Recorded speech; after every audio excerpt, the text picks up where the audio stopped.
Welcome to the internet. It's catchy tunes from Bo Burnham as he explains the cultural possibilities that can be exchanged into your mind You should kill your mom. at the click of a button. Build a bomb. Great song. Kill your mom. Had that shit on repeat back in the day. You whore. But there's this one part in the song that always caught my attention. Send a death threat to a boomer. Always trying to figure out what it means. Fuck you, fuck you, fuck you. Fuck you, fuck you, fuck you. Kill your mom. It goes, apathy is a tragedy, and boredom is a crime. Over and over it played, and it had me curious. But when I finally got around to watching the Banshees of Inisherin, the song popped into my head once again, and I finally understood. My eyes were opened. It took me way too long to get around to watch the Banshee of Inisherin. With each trailer and edit, I told myself I'd watch it, but years went by, and the movie remained unwatched. Craziest part as well is the movie was never spoiled. 3 years, and I had no major plot points spoiled. Praise the Lord. June of this year, the will to watch the film found me. I wanted to make a video essay on the film, and I already had an idea of what I wanted to talk about. Something about the importance of friendship. Why that specifically? The whole premise of the film is about these two lifelong friends having a falling out, and no one knows why. One day, one of the friends just straight up did not want to hang out with his friend. So I figured we would spend the majority of the film trying to figure the exact reason as to why the fella stopped being friends with his bud. So I went in expecting what I assumed, but to my shock, they reveal the reason why he stopped being friends with his bud early in the film's runtime. And the reason wasn't at all what I was expecting either. But despite the surprise, I was introduced to something far more interesting than what I originally anticipated. I'm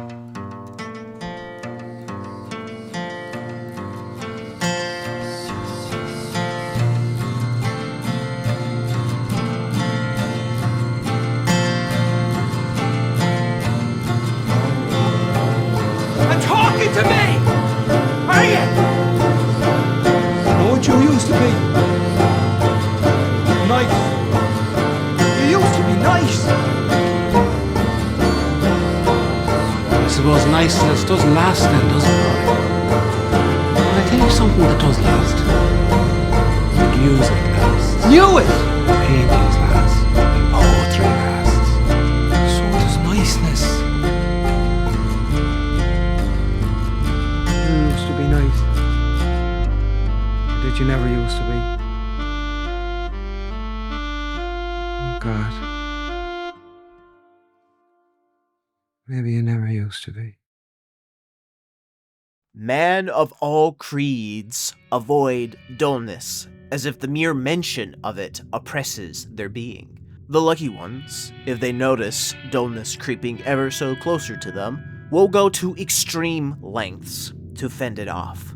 If a man is unlucky and finds himself in the company of dullness, then he will find it apparent that no one, with any sense of ambition or life, will have any tolerance to be around them. To be dull is to invite apathy. To be dull is to invite death. A boring death. In the Banshee of Inisherin, we have two men afflicted with both apathy and dullness. Patrick and Colm, both dealing with the same major issues, but in different ways.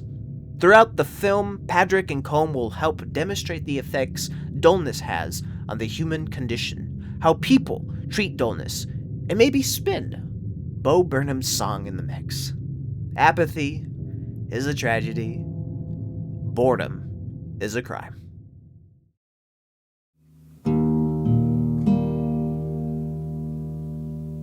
Sit somewhere else.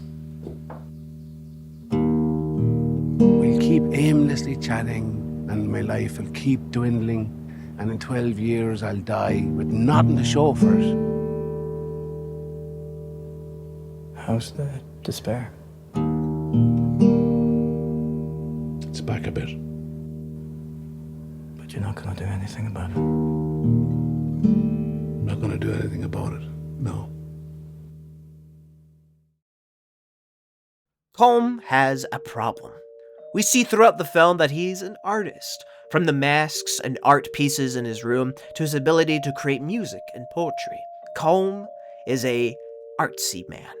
But Colm has a problem. He's old. He knows it. And despite his years on this earth, he doesn't believe he's done anything of value, anything of interest. Something that will warrant people from a future generation to remember him. But that's his despair. Then what is his problem? This is his problem. Instead of creating poems and songs, Colm spent most of his life listening to Patrick prattle on about mundane topics that Colm now found boring.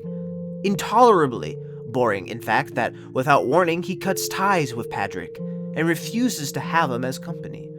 To put it simply, Patrick was dull, and Colm wants nothing to do with that dullness. Colm in this story represents man's hatred for dullness, man's disdain for boredom. Dullness presents a feeling of stagnation in a person's life. You do the same thing, see the same things, life is just a routine. At a certain point, a person starts to notice how people around you have advanced in life. They live interesting lives while you live a simple, boring life. And maybe you'll start to feel this dullness when people become apathetic towards you. You have nothing interesting to offer to the table, so why would they waste time on you? This revelation, this realization causes a man to be driven into madness. A savage impulse to drive out the dullness seeps in, a willingness to do whatever it takes to not be dull. We see this in Colm's actions when he tries to push Patrick away. He becomes cold to Patrick, apathetic to his pain of having a lifelong friend suddenly turn his back on him. But the extreme case arrives when Colm begins to cut off his fingers to show Patrick that he seriously does not want to be bothered by him any longer. He starts off with one finger, and then 4 more all at once. At first I thought, in a story perspective, Colm cutting off his fingers just to prove a point was overly extreme. But what Colm represents, it makes sense. Absolutely, it's crazy to harm yourself to show that you don't fuck with someone. But when it comes to warding off dullness, people tend to do crazy, stupid things just to have something interesting to share. Recreational or borderline self-destructive, extreme actions will be taken to show a man is either not dull or place a protective barrier from boredom. After all, real change requires radical action. So Colm being apathetic to Patrick, cutting off his fingers, that's his radical attempt to save himself from a dull life that will be forgotten in the next 30 years.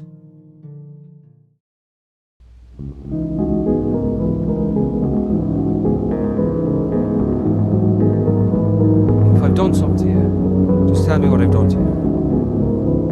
Did you and he used to be the best of friends? We're still the best of friends. No, you're not. So no, I won't call it quits. I'm going to call up to your house and I'm going to set fire to it and hopefully you'll still be inside. To our graves, we're taking this. To one of our graves anyways.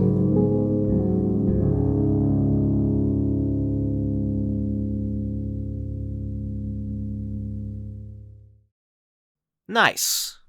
The one word that finds itself attached to Patrick's name. Nice.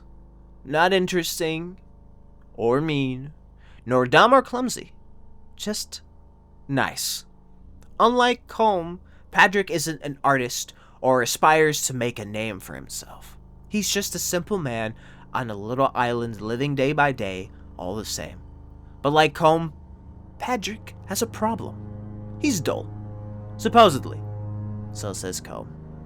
This dullness causes Colm to cut ties. A lifelong drinking buddy. 2 peas in a pod that even the whole town knows of their bond. Burned away seemingly overnight. At first he was confused as to why Colm doesn't wish to be friends anymore. But even after learning the reasoning, he still can't grasp Colm's truth. He doesn't understand. He doesn't understand Colm's problem. He doesn't understand the possibility of being dull. Patrick just doesn't understand. Patrick, unfortunately, represents the people that are dull. The kind of people that are invisible in small parties. People who are overlooked or purposely avoided. The kind of people who most don't care about. Boring people. Patrick isn't breaking any moral code by being dull. It's just his virtually uninteresting life is like a pungent, rotting smell. But his niceness compensates for the smell. At least for those who don't care about the smell. Patrick also helps represent apathy in both receiving ends. He experienced apathy when Colm refused to be his friend. A sense of cruelty was felt as Patrick was rejected each time he tried to speak with Colm. Patrick, in his confusion, became apathetic to Colm's wishes to be left alone. Even as he cut his first finger and threw the dismembered digit against Patrick's door, Patrick still tried to talk with Colm. His unwillingness to listen and hear Colm inevitably costed Colm his entire hand and his house. And Patrick's poor little donkey. Two characters doing extreme actions because of apathy and dullness. Colm cutting off his fingers, and Patrick burning Colm's house down. Apathy is a tragedy, and boredom is a crime. Empathy is one of the traits that helps separate man from animal. With empathy, we are able to treat our fellow man well, despite selfish tendencies potentially blocking the way. Actions are considered twice, words are vetted over and over, gestures are presented because we care. We care for the ones we love and those who are of the same species as us. Empathy is a crucial building block for the success of mankind. If you take that away, all that's left is apathy. You just don't care. You don't care about how people feel, the potential consequences from your actions, people in general. Apathy carries nothing. It holds nothing, and it loves nothing. Apathy is a tragedy because without empathy, you lose a big portion of the human experience. And because of this, apathy invites cruelty and coldness, resulting in man doing horrible things to their fellow man without losing any amount of sleep. Boredom is a crime because of how similarly treated it is to an actual crime. People avoid it like they're avoiding an ex-convict. The world provides man the opportunities to add on to one's story. Every man has written his own tale, a tale that which can be shared with others to spark interest. Even the most mundane thing can create attention if spun the right way. But if a man that has no story to tell, despite what the world has to offer, then is he really living? What person would want to stick around someone who has no story, no inner voice, no aspirations? It's criminal to be boring in a world filled with interesting stories waiting to be made. But do you know what else this world is filled with? Self-centered men demanding to be entertained with every interaction. That's what the film wants to show. The culture we live and once lived always made it a point to be interesting, to be interested. Yet, while those who act cruelly, who are considered dull, are oftentimes living dull lives themselves. Hypocrisy, or rather, a call for help. Patrick's sister said it best when she confronted Colm. You're all fucking boring. The people of Inisherin live on a boring island. They live dull lives. Nothing about these people is remotely interesting. Well, maybe not the views, but when has nature ever been boring? Even with that truth, people in that island cast judgment on those who don't have anything interesting to say. And do you know what's funny? Little bits and moments throughout the film, we're told that there's a civil war going on. A war of blood and loss happening right over to the next island. But in human fashion, The people of Inisherin are more interested in town gossip. That's what makes the final scene from the film so ironic. After all the trouble that happened just because of Colm wanting to live an interesting life and Patrick wanting his friend back, they stop for a moment and look across the shore, looking at the distance. Dark smog from explosions.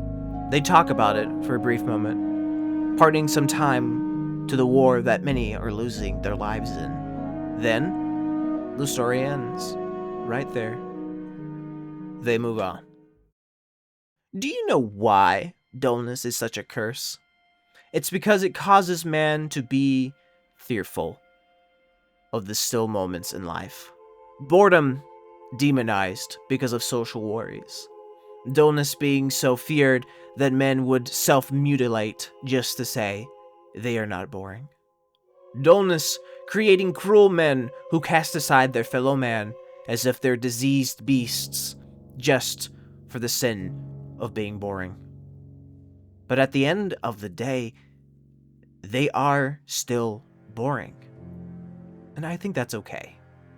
To be boring from time to time. Instead of moving at lightning speeds to do something that'll be interesting to hear about at a party, just be still. Enjoy the stillness. Not everything that you do has to be interesting to others. Relax. Enjoy life. Experience it without bias.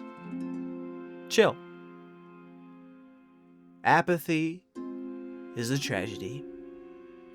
Boredom is a crime.